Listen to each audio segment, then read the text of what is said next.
I'm so bored of living. I wake up every morning in the same bed, I get dressed, and I eat the same breakfast and then take the same commute to work. I'm 28 years old and I'm terrified this is all there is. Dad.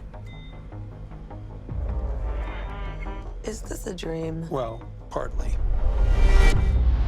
I know 2 weeks is a long time for me to be away. If you're feeling weird about anything, just come talk to me and we'll figure it out. You don't need to worry about me because I'm pretty much okay. Pretty much. You're fine, right? I just feel like everyone's messing with me. You're acting even stranger than usual. You usually act even stranger than usual. Whoa. But since the accident, you have been acting more even stranger than usual. I'm seeing my dead father, I wasn't in an accident, I was killed. and he's training me to travel in time With your ability, we can change what happened. so I can save him from being murdered. You're pushing yourself too hard. What are you doing to me? I can't do this. I can't keep ending up places, No! seeing stuff and missing things. It's all about your emotions. You need to feel them without letting them become you. How do I do that? Just deep breaths. Hey, baby cakes. Streams of lifetimes of suffering are carried through your mind and body. Even the good feelings. You have to let go of those too. They can't be who you are if you want to be free. Of course. The only one in my family who believes in me is the dead one. For now.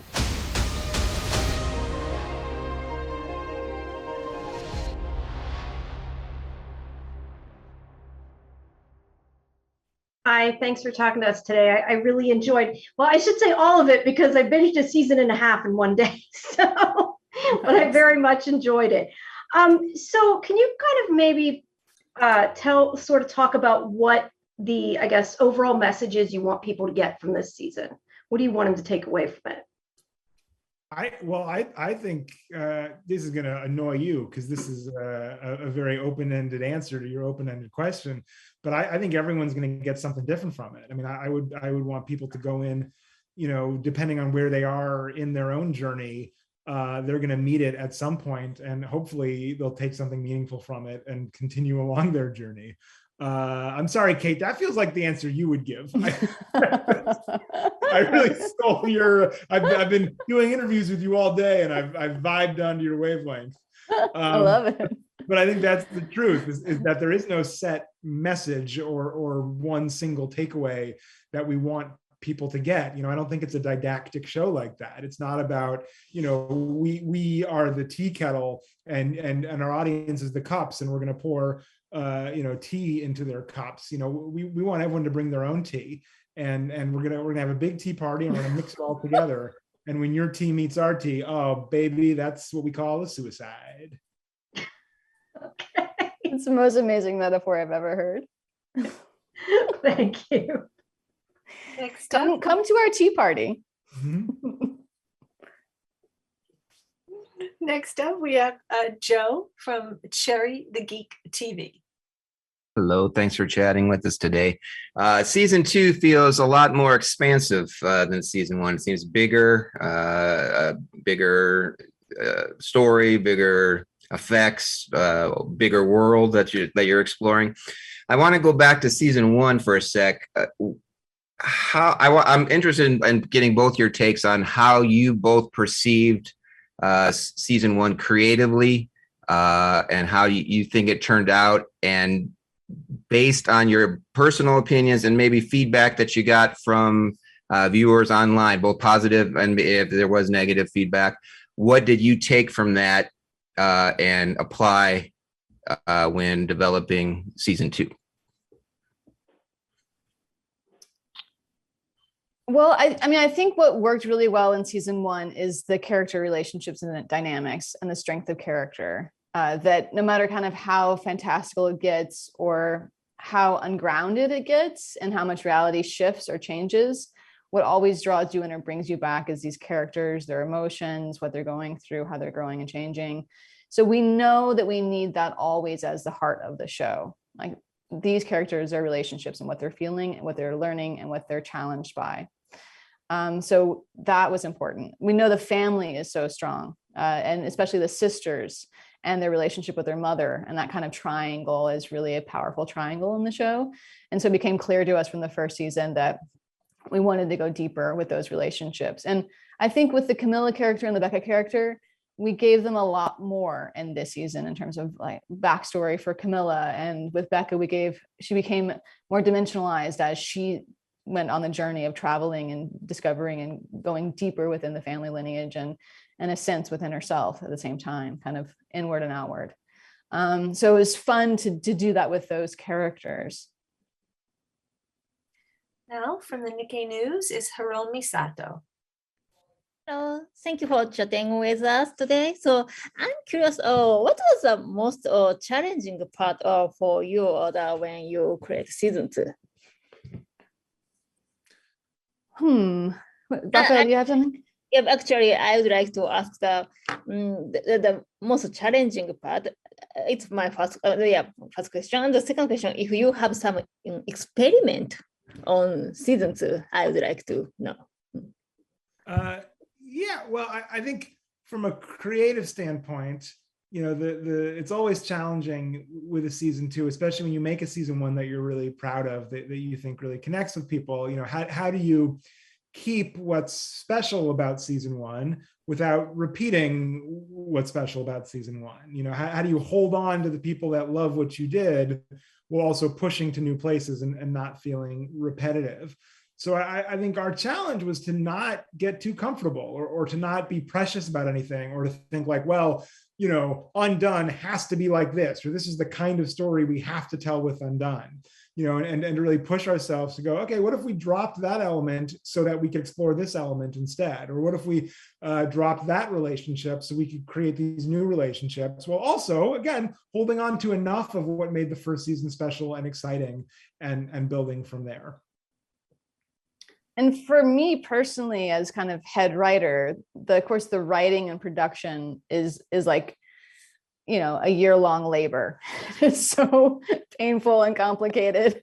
And then once you've done that and it's up to the animators and you're just giving notes and feedback and direction, and suddenly it's very breezy and lovely and you love this baby, and this baby's so easy, and you forget all the labor pains, and suddenly your artists are in turmoil and they're struggling, and it's sort of shifted.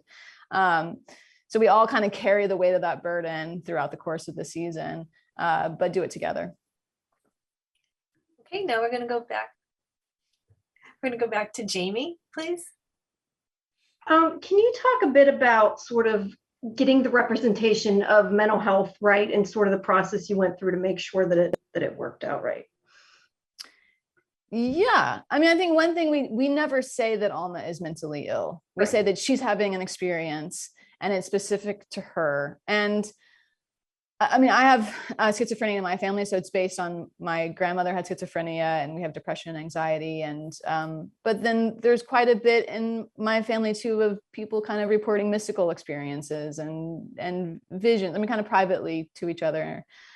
So I think I drew from that specifically. I mean, I also read a lot of books and did quite a bit of research, and so I wanted to make sure that it felt specific to her and her character, and this sort of exploring the unseen world and how we kind of interpret mental health and different philosophies and ancient wisdoms, and to sort of break open some molds and sort of say, like, maybe all these things are kind of related, or maybe there's a larger picture that we don't understand, and then we're only seeing aspects of it, and we're making judgments or deciding that things are a certain way because of a certain thing. But actually, even in the mental health field, like schizophrenia is an umbrella term, and there are so many aspects of it and experiences within it.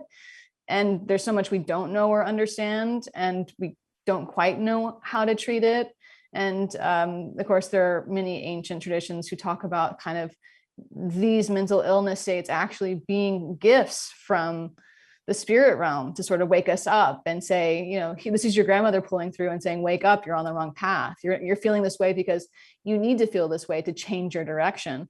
You need to shift course. So understanding that there may be multiple different realities that are at play, and maybe we don't have all the answers, but using that as a way to ask questions about what's happening to her, what she's going through, what could really be happening, and explore those possibilities. Great, thank you. Next, back to you, Joe. Season 1, I know you guys were promoting 2019 San Diego Comic-Con. You did promotions. The show comes on. COVID hits the world. So season 2, there's been this long break between 2019 and now. And a break for you. We've been working this whole time. Well, that's what I want to talk about.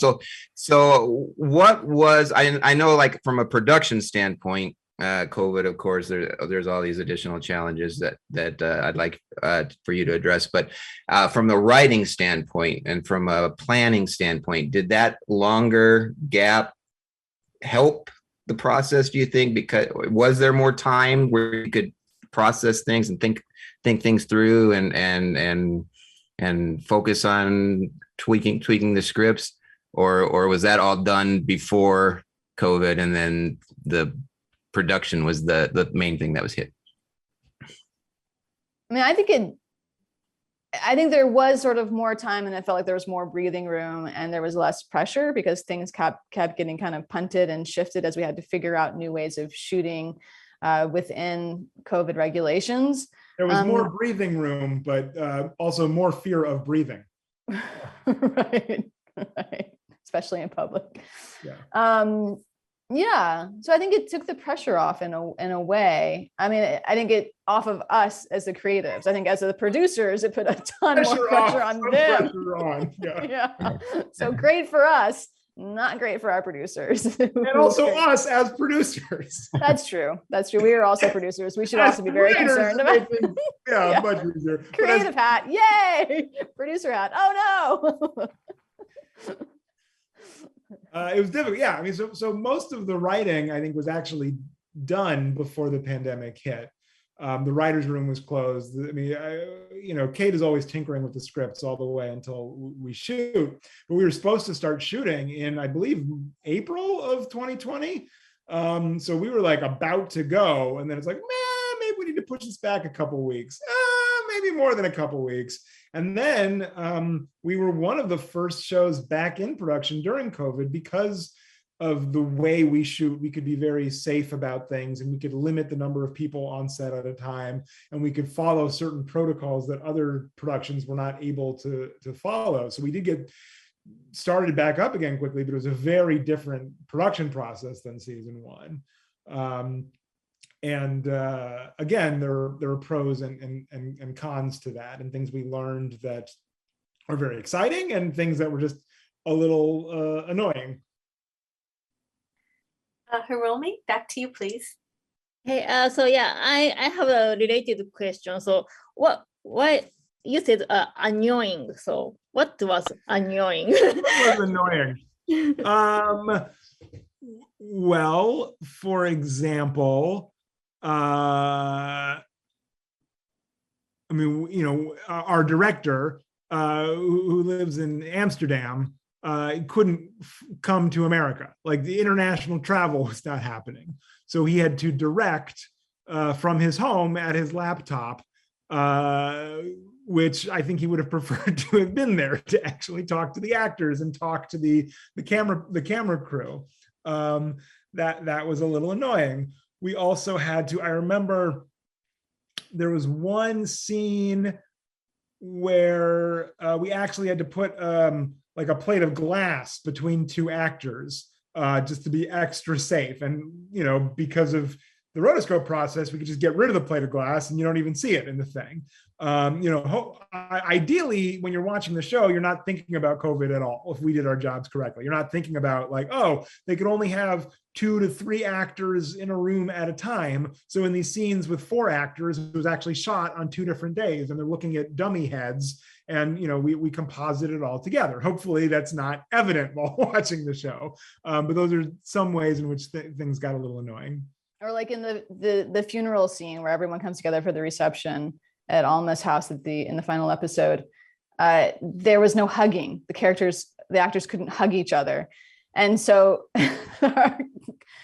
Constance, who plays Camilla, the mother and the wife, said, this isn't a Latin family. This is a white family. We're not hugging. What is this? But we couldn't, they weren't allowed to touch each other. All right, we're going to go back to Jamie. I had a question about the animation. Obviously, it's all shot on film. I mean, and you're rotoscoping over it, but how much of it is, I guess I want to say, altered? Because obviously some of the, crazy locations aren't real, but is everything really there, or are you adding things as you go through animation? I'm just curious kind of how that works. Less than you would think is altered. And actually, it's one of the things that I learned about rotoscoping in doing this project, is I think, I kind of assumed that, they can, they're animators, they can change things. But the truth is, because it is so close to life, small differences are very noticeable, right? So I remember in one scene in the first season, there's a scene where Alma is like carrying a little girl, and the girl's supposed to be struggling, but in what we shot, she was laughing. And we said, can we get rid of that smile? And the animators are like, we can, but it's going to be complicated. It's going to be really difficult. And that was like one of our big budget shots in season 1, was changing that changing that smile to a frown. And so, most of what you're seeing is like what the actors are doing. And so, when they're holding something, and sometimes we would change what it is that they're holding, right? All the backgrounds are obviously not there. They're filming in an empty studio. The table that they're sitting at is not the same as the table that you're seeing. But as much as possible, the actors are doing what they're doing, and you're getting the actor's performance. And then I think what is really brilliant about the animators, which you almost take for granted, is the way they illustrate those actors' performances. And I think we're trained to assume that, like, it's like a filter. You just kind of put it on, and it just kind of does its thing. But it's actually, there's 1,000 decisions in every shot of like, which forehead wrinkles to animate, and like what's the cleanest way to convey this emotion that this actor is giving you. Because if you literally draw every line on their face, it looks busy and complicated, but you need to do enough to sell what the actor is selling in the minorest of ways, right? And so I think the biggest compliment that I have for our animators is almost that you take it for granted, that you don't, they make it look easy and natural, but it's painstaking artistic work. Right. Well, I definitely didn't realize. Sorry, I was just going to say, I definitely didn't realize the backgrounds weren't there. I assumed they were. So no, it was all shot in a studio, right? Yeah. Especially in COVID times, like we can't go to Mexico, we can't go to Poland. Like it was all inside a big room. And every single background that you see is a hand-painted oil painting that takes 4 to 5 days to paint. And actually, the rotoscopers, one rotoscoper will spend an entire day on just 2 seconds of animation. So it's incredibly labor intensive and handcrafted, hand painted, hand drawn. It's really quite incredible. Wow, that's really cool. I met some of the animators at a party we had around season 1 when we were still having parties and get-togethers, and and she said, I'm in charge of Jacob close-ups. And I bet I know Bob Odenkirk's face better than his own wife. Like, I know when he's about to smile. I can tell when he's about to get mad. Like, I know every inch of that face better than anybody. And they really, imagine like all day looking at a screen of a single person and like illustrate. Like, it's a very intimate, interesting thing. All right, thank you.